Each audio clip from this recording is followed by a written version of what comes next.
Welcome to Top 5, a show where we count things down from number 5 all the way to number 1. I want to welcome you back to the show. I'm Stephen Schleicher. Matthew Peterson is joining me this week as we talk about the top 5 movie villains. Oh, top 5 movie villains as suggested by ChatGPT. Now, you may be asking yourself, Stephen, why did you have to go to ChatGPT to find this answer? Well, I'll tell you, dear listeners, because more of you need to get over to our Discord server. There's a link in the show notes. You can join it absolutely for free, and you can suggest your very own topic for top 5, and we may pick it. We may pick your suggestion, and if we do, we will definitely give you a shout out on the show. But the only way that you might qualify for this grand shout out and a no prize is by getting over to the Major Spoilers Discord. Link in the show notes. Join absolutely for free. So many awesome people over there waiting to welcome you with happy gifts, which is kind of the opposite this week, Matthew, of our show villains, bad guys, people that you go boo and hiss at when they come on the screen. At least I do. No, well, I do that all the time. So who do you have the other day? It was a dog. Who do you have for your number 5? My number 5 is actually one that I had to choose from this particular actor's oeuvre because he plays a lot of really great villains. But my number 5, I finally had to go with the Sheriff of Nottingham, specifically as played by Alan Rickman in Robin Hood, Prince of Thieves, circa, 1995 or 5. Let's say 2. I think 1, 2 sounds right. But that particular movie, if you remember it, did a lot. I tried to avoid it, but yeah, go ahead. Yeah. They did a lot of, how shall we put this, anachronisms and modernization of things that didn't really make any sense. They added in a character who was using gunpowder, like literally centuries before anyone else. And the thing that's really fascinating about it is how it's a terrible movie, but it's still kind of fun. And part of the biggest part of it is the Sheriff of Nottingham just being so incredibly stupid evil. All right, cancel Christmas. But what really sold it for me was there's a moment where he's like, I'll cut their hearts out with a spoon. And then there's this moment, and one of his lackeys is like, why a spoon? He's like, because it's dull, you twit, it'll hurt more. And if you can't get behind that, if you can't get behind the idea of digging somebody's heart out with a spoon, you probably haven't ever worked customer service. And I salute you. My number 5, the Sheriff of Nottingham from Robin Hood, Prince of Thieves. Cool. My top 5 villains this week, I am doing them in ascending order from least evil to most evil. So as we go up my list, or down my list, depending on how you're counting and listening and filling out your form at home, we are going from people who are bad to people who are really, really bad. And my number 5 is somebody I think we can all, understand, and somebody who we all have probably had in our lives. He is the killer of fun. He is trying to get people in trouble just to get people in trouble because he's a bad, bad man. And I should also point out here that I don't want to talk about actors in these roles. I'm just talking about the characters they play, because the actor who is in this role is a bad man as well. Mm-hmm. But I'm talking about the man who hunted a high schooler around all across Chicago on one fine day. Principal Ed Rooney from Ferris Bueller's Day Off, who just wanted to get Ferris caught so he could, put him in detention, kick him out of school, make him go to summer school. I don't know. But Principal Ed Rooney, definitely a person who doesn't understand fun, and probably as a kid got shoved into a locker and locked inside a lot. Probably as an adult got shoved into a locker. I don't want to body shame people, but I don't think he's getting shoved in a locker. I'm not. I'm just saying he's kind of gotten bigger in the later parts of his life. Sure. So that is my number 5, Principal Ed Rooney from Ferris Bueller's Day Off. Oh, I watched Election this weekend and it was so sad. Oh, is he in that one? Oh no, No, but Ferris Ferris is. Bueller. Yeah, And Ferris basically grows up to be Rooney in that movie, and Mm-hmm.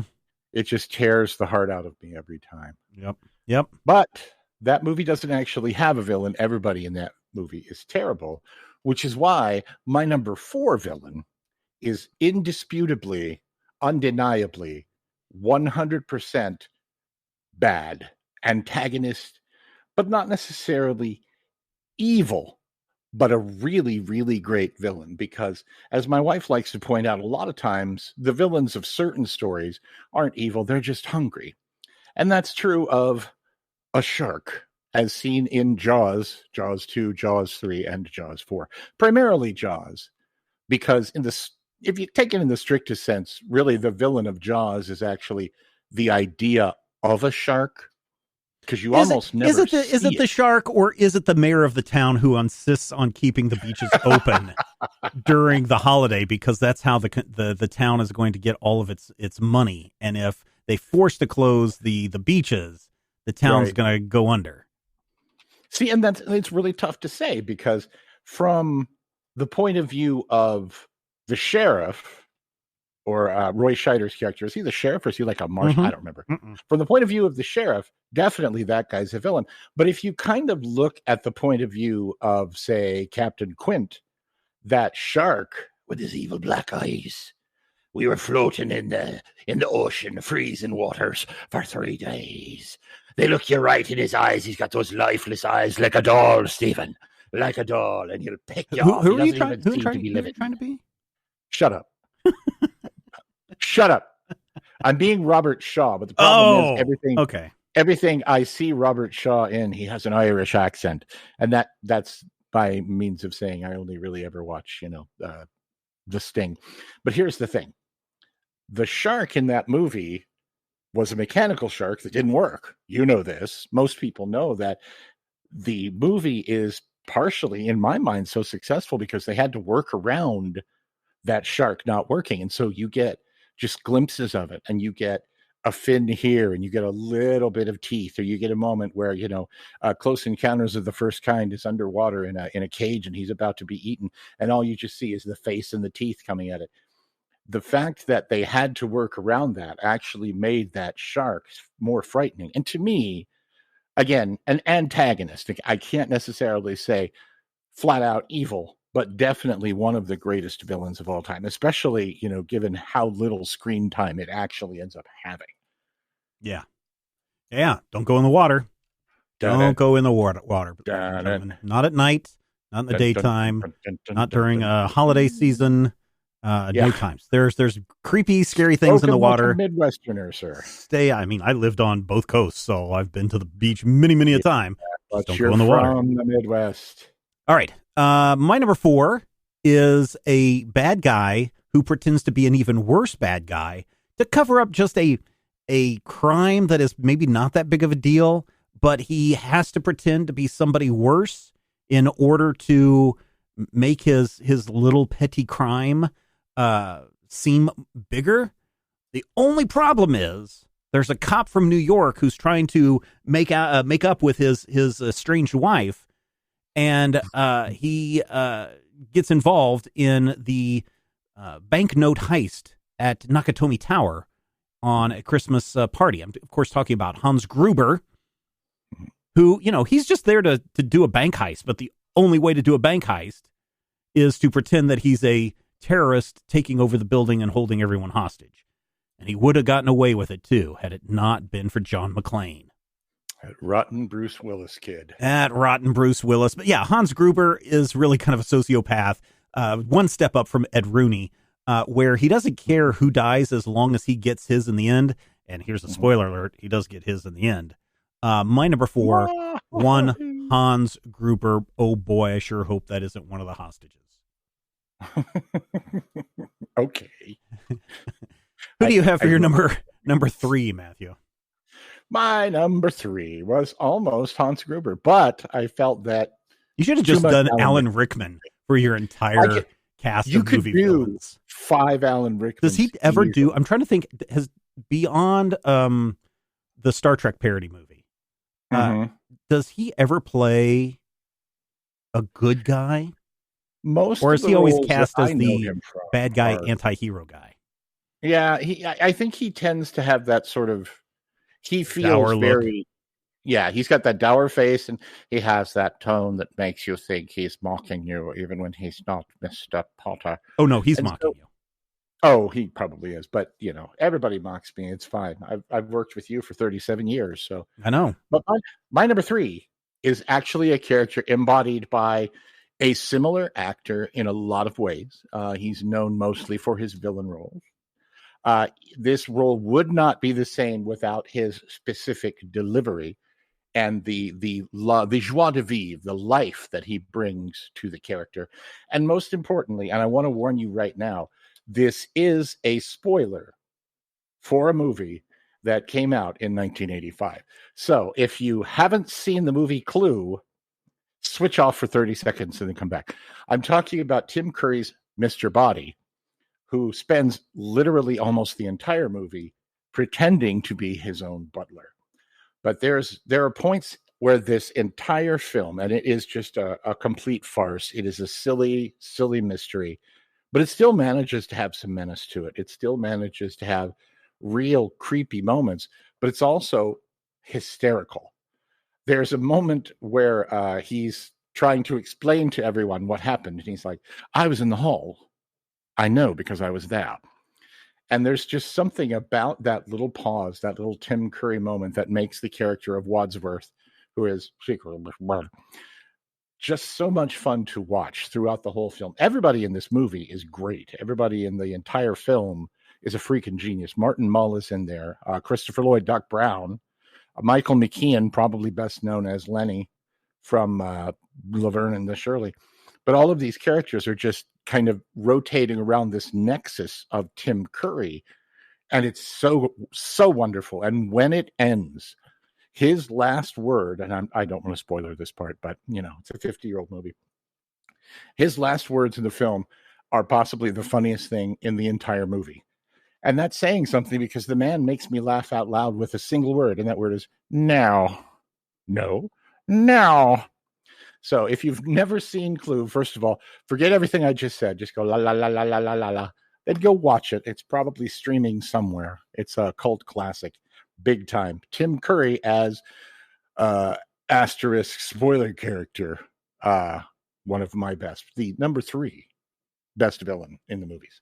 I think it's interesting, and this is a point of indicating people's age.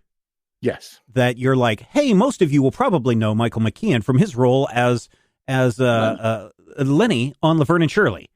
Mm-hmm. I think today... That show was on until 1982. What else would they know Michael McKean for? Probably a show that has gotten a lot of accolades. Better Call Saul, playing Saul's older brother. And I think today people would be like, oh, no, I know him from Better Call Saul. Or I know him from all of those, or a Mighty Wind, or Best in Show, or those kinds of things.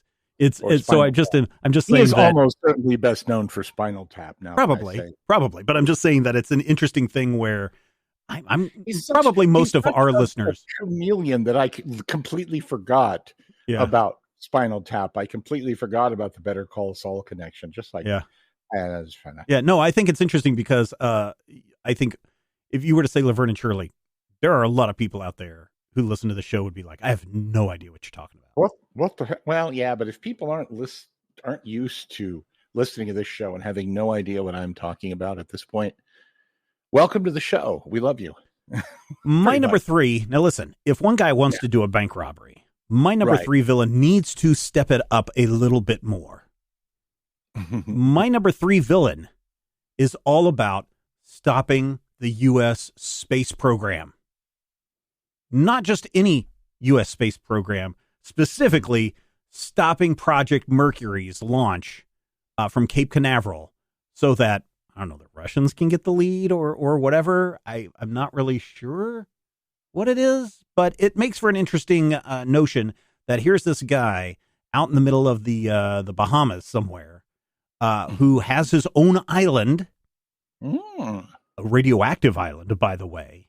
Wow, and he's using not Smirch technology, but Spectre technology to try to jam the Cape Canaveral radio beam And oh, by the way, did I mention that he's got prosthetic hands of metal because of his handling of radiation, radioactive material? I am, of course, talking about Dr. Julius No, a Chinese-German madman from the very first James Bond movie, Dr. No, based on the book of the same name, Dr. No. And I don't know, when you think about it, when you think about all the other Bond villains, Goldfinger, the guy with the teeth, the other guy with the hat, the other guy with the third nipple, right. You compare a lot of the evil deeds that they're doing to what Dr. No is doing. You're like, this guy's kind of lame, but there's something about watching that very first James Bond movie. If you've never seen James Bond before and someone's like, hey, we're going to watch Dr. No. And you're like, this is kind of a badass villain. And he's really doing, we get to see Spectre show up in this case. Mm-hmm. But I think there's something about Dr. No that is just like this devilish kind of character that you kind of love to hate. And I probably shouldn't have used the word devilish character because the guy is Chinese-German, but there's a lot of Yellow Peril stuff in the character of Dr. No. But still, he's a really good villain. And he earns my number 3 spot for trying to take down the U.S. space program before it can even get off the ground. Hey, listen, Matthew, before we get into our number 2 spot, I need to probably remind our dear listeners that if you find some value in this show, if you, for example, spend some time tonight and you were like, I did not know that there was a show called Laverne and Shirley, and it had Lenny and Squiggy in it, and also a spinoff show with the Great Ragu. If you didn't know that, and you're like, wow, this is really valuable information that I can keep in my back pocket in case, I don't know, I'm being held up by a squad of 50s greasers. If you found value in the information that we have shared with you, how about a little bit of value back? It can be in forms a lot of ways. You can go out and you can spread the word. You can share the link to the show to all of your friends in your Facey space or your MySpace or your X Twitter or your Threads or your Instagrams, whatever they are. You can share in the socials that way. You also can go and just force your AirPods or your earbuds into someone else's ears and say, listen to this now. Just do that to a stranger on the bus sitting next to you right now. Listen to this right now. They'll appreciate it. Believe me. So will the police. Your lawyer probably will appreciate it as well.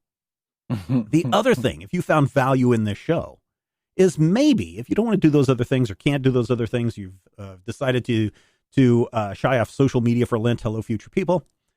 You might consider becoming a Major Spoilers patron.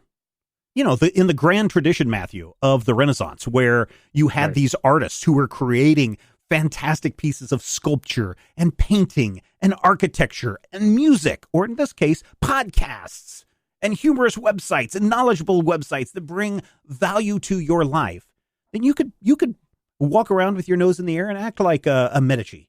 You could walk around and pretend like you're a high aristocrat because you can say, I'm a patron of the fine arts. And they'll say, oh, really? What do you support? And you can say, I'm a patron of Major Spoilers. But here's the thing. You actually have to be a patron of Major Spoilers in order to say that. And the only way that you can do that is by going to patreon.com/Major Spoilers and signing up at the silver level for just $5 a month. And I tell you what, if you sign up for the full year in advance, you're not going to pay $60. Oh, no. You're going to pay considerably less than that. In fact, you're going to get 1 month free. Pay for 11, get 1 month free. That is a bargain, as Eddie Murphy would say, a bargain for me. And you can go around and say you're a patron of the fine arts and find podcasts everywhere, including this one right here. When you become a patron, just like the Renaissance people who controlled Italy with a vice grip around the throats of the peasants, patreon.com/Major Spoilers. May have to cut that out, Matthew. That was probably one of the best promo bits I've ever done in my entire life for the show. That's cool. Yeah. Patreon.com/Major Spoilers. All right. I think the the whole caffeine thing's working for you. I think everybody secretly wants to be a Renaissance patron. Mm-hmm. And they are angry because they were born in the wrong time. Right. And we're here to help. And we are really here to help people relive or fulfill that dream that they've always had by becoming a patron of the arts. Yeah, makes perfect sense to me. Yeah. So what are you waiting for, dear listener? Of course, if you've already done it, then thank you from the bottom of my heart. We greatly appreciate your support. All right, Matthew, we are into our number twos. Our number twos. And one of the biggest problems that I had and oftentimes when we do a top five, I have this problem. What it comes down to is it is really hard to say the best. Sometimes it's even just hard to say my favorite. But I started thinking about the movies that I love the most and what exactly are the villains of the movies that I love the most. And I started thinking about recently a sequel came out. Well, recently within the last year or two, a sequel came out to one of my favorite movies of all time. If this is is this a Happy Death Day thing? I'm tuning out right now, dude. No.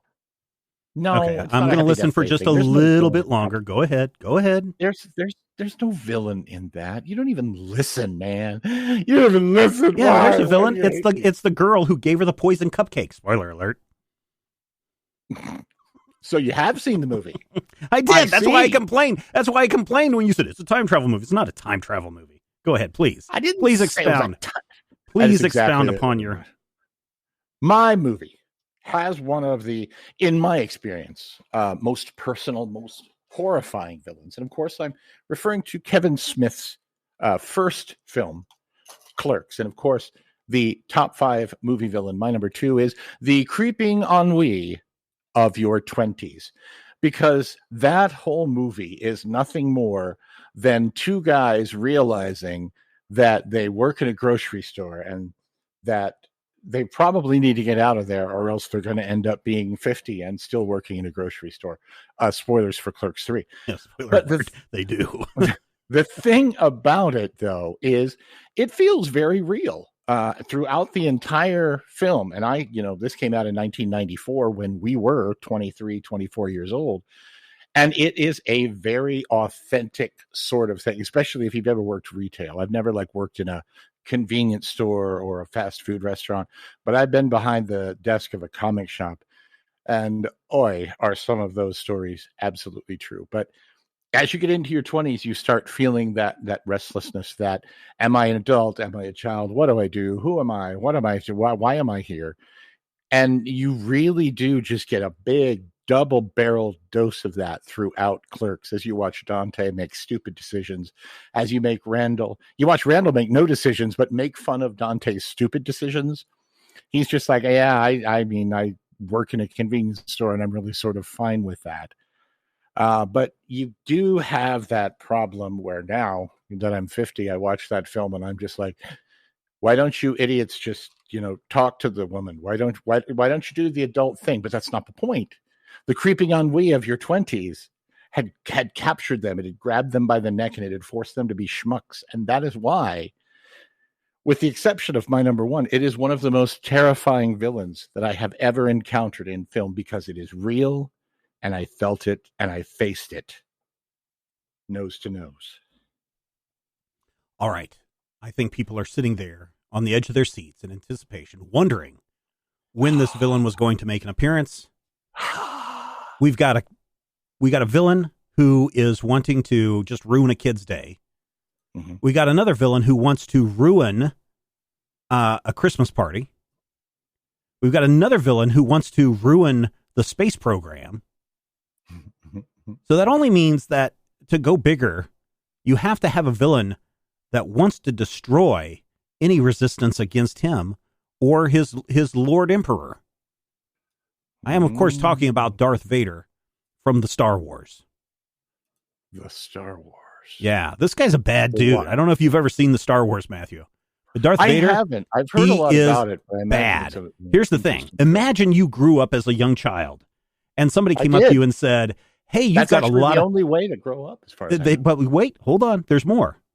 Somebody comes up to you, Matthew, and says, hey, you are somebody that has a lot of great talent. How about we take you somewhere and we try to make your talent the best talent that it can be? And you'd probably be like, ee! And you'd be fluttering around like a little butterfly. Oh, this is my chance to be somebody. And then they corrupt you and they turn your mind inside out. You're like, I want to Yeah, marry a I went to girl. college. They're like, I want to marry a girl, and they're like, no, you can't marry a girl. And then there's this guy over there who you thought you could trust, and it's a young little boy who said, I'm going to keep my eye on you, kid. And then suddenly he's like, yes, they're poisoning your brain. You should follow me and do what I say. Have you heard the story of Darth Plagueis? And then the next thing you know, you're right, Matthew, they're strapping a life support system on you and demanding that you do exactly what he says because those guys over there betrayed you. Those stupid That guys. is the sad story of Darth Vader. Darth Vader. That's the lesser known. There's always twins in the Skywalker family, right? So you got Darth Vader and you got Darth Vadus.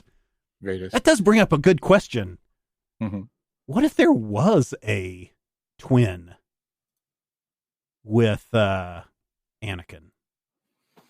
I mean, I know that there's supposed to be this miraculous conception, right? A la Jesus Christ, as explained. Which we all knew. We all knew Shmi was sleeping around.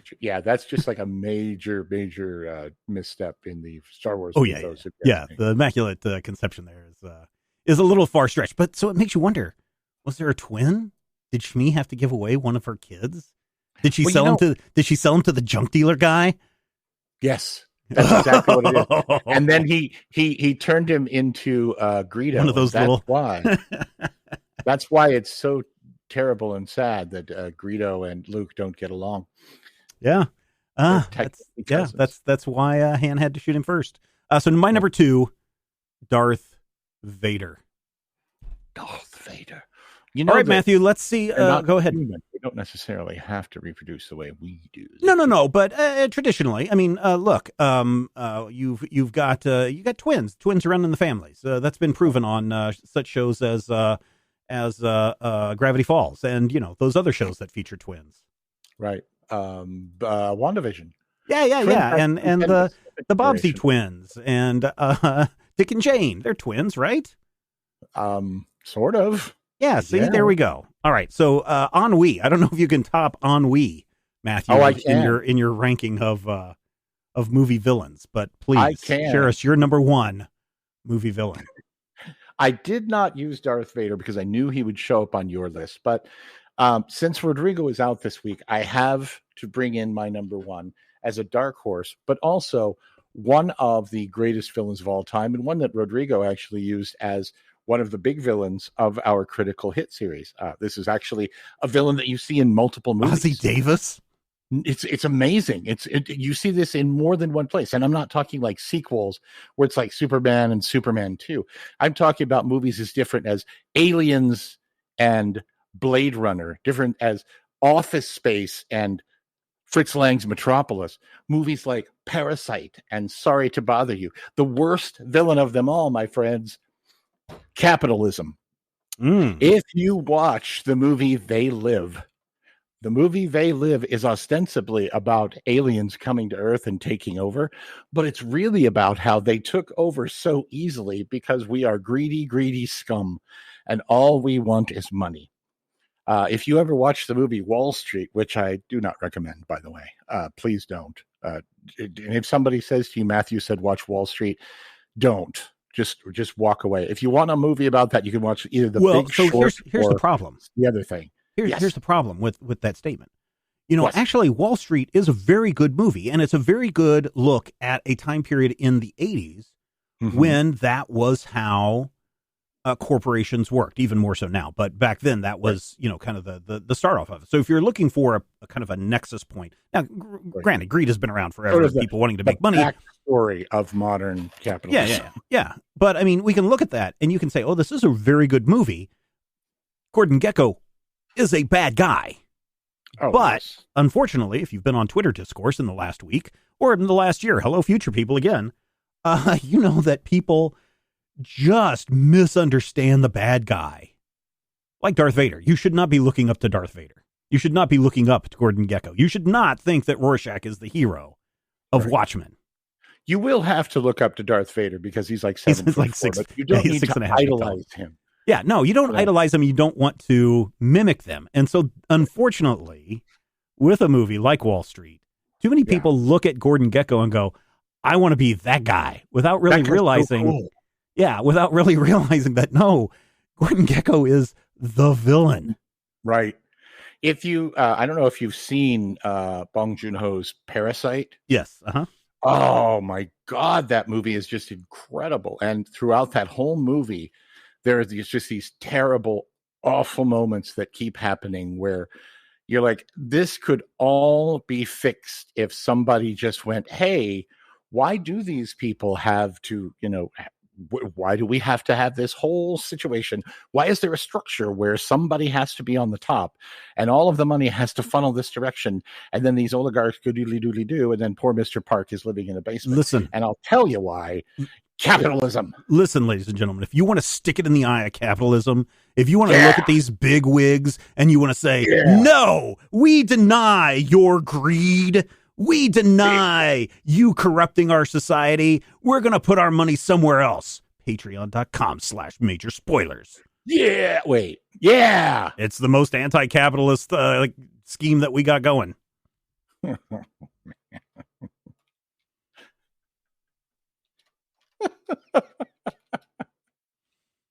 I'm just saying. Other people are out there just scamming you left and right for your money, ladies and gentlemen. How many times has this happened to you? Oh, you're not going to sleep at night. Do you know where your children are? Is your home safe? Oh, we don't pull any of those shenanigans, ladies and gentlemen. Patreon.com/major spoilers. You know that when you give your $5 a month, you're getting fine quality entertainment, just like this one right here. Yeah. And we know where your children are. So if you don't, we can just call you. We're just little Bobby. He's down on the street corner. I don't know what he's smoking, but you probably ought to go talk to him about it. Any more diatribe about capitalism you'd like to spend money on? Billionaires should not exist. The end. I think there should be like one billionaire. Yeah, but you think that billionaire should also be Steven. So no, I don't want to be. I don't want to be a billionaire. I'd give way too much of my money away if I was a billionaire. That's the problem. That's why I'll never be a billionaire. I would be a bad billionaire because I would give like more than half my money away, and then I'd only be a billionaire for about a week and a half, and then probably. Like, honestly, probably because of the money that I would give away. Right. I would probably be first of all, it depends on how I got my billions. Right. But for example, lottery gets up to $1 billion. Lottery gets up to $1 billion. You're only getting like 300 million of that. Everything else is going to be taken out of as cash and taxes and all that kind of stuff. Tax. But even if I just surprisingly said, "Oh, universe, I desire $1 billion," and $1 billion appeared here in my bank account, half of it would be literally gone in a week because I'm like, ooh, I'm going to make a donation to this, and I'm going to make a donation to this. I'm going to set up scholarships for this. I'm going to make sure there's some food banks that are full. I'm going to, put some money into some housing things. Yes, I will buy Matthew a Macintosh computer so he finally knows what it's like to be free. All that stuff. Yeah. No. Patreon.com/major spoilers. I need a Macintosh like a hen needs a flag, like a fish needs a bicycle. Listen, are you done with your number one? I don't know. I might still have more. It depends on whether you're going to make fun of me. I mean, I am, but then yeah, I'm done. Okay, all right. Now, I thought about taking a cheap shot for my number one, especially after this week and the weirdness on the internet, and especially after our enlightening, valuable discussion that we just had about Gordon Gekko. Mm-hmm. And originally, I was just going to say, the worst movie villains are the fans. Oh, snap! Right? I'm with you on that. A lot of time. Really, and toxic fandom really makes me not want to be part of that community, whether it's comic books, whether it's Star Wars, Marvel movies, whatever it is. Even in my little world of astrophotography, there's definitely a toxic group of people that I have no desire to be around. Really? But then I was like, oh yeah. Yeah, you would think. It's like I ask one simple question and it's like, oh, well, you must be some kind of dummy. Why are you even doing this stuff? It's like every group has their own gatekeepery ways, and it just infuriates me. And the whole thing about Star Wars is only for one certain group of people, etc. Blah, blah, blah, blah, blah, blah, blah. Yeah, it would be very easy for me to just take the easy way out and say the worst movie villains of all time are the fans, but I'm going to try to keep it in terms of the actual movie itself. Keep it classy. And so I'm going to try to keep it classy. So in this case, instead of taking all of fandom, I'm going to take all of fandom and squish it into the body of one character. A character so toxic that when you just hear the name, you know that this character embodies things that are wrong with toxic fandom. And that's Annie Wilkes. Oh. Scarier than Darth Vader, worse than Dr. No, more malicious than Hans Gruber, and certainly wanting to harsh somebody's mellow over Ed Rooney. Annie Wilkes is the worst fan. She says that she's your number one fan. Mm-hmm. But then she has a fit when you kill her favorite character in a book. And so she ties you to a bed and forces you to write a new book. And if you think about getting out of bed, you're going to take a sledgehammer and break your ankle so that she hobbles you so you can't go anywhere. And then, if you're not careful, she's going to saw off your foot and cauterize it with a blowtorch just so you make the art that she demands you make. Right. She doesn't give the author, James Caan, a chance to create his own art. Annie Wilkes is such a toxic fan. Well, she's also a psychopath and sociopath and has killed a lot of people that we find out in the books and in the movies. But she is such a toxic fan that she believes that the art she loves should be created in the way she envisions it and in the way that she dictates it to the creator, which is the exact opposite of how art is done. And so because of that, I can take all of toxic fandom of the whatever fandom that you are part of, and we can encapsulate that in a true movie villain, my number one villain, Annie Wilkes. Yeah.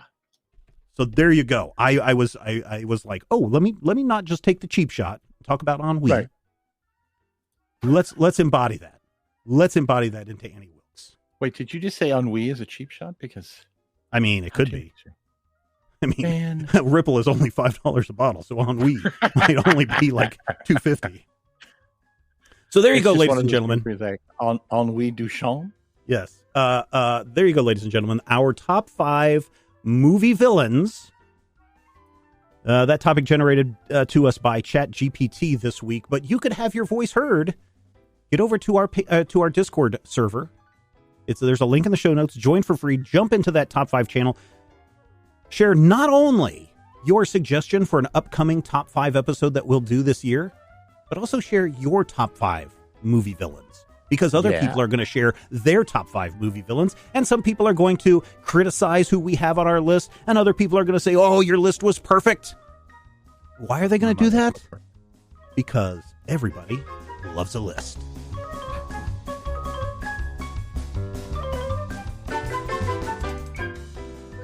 This podcast is copyright 2024 by Major Spoilers Entertainment, LLC.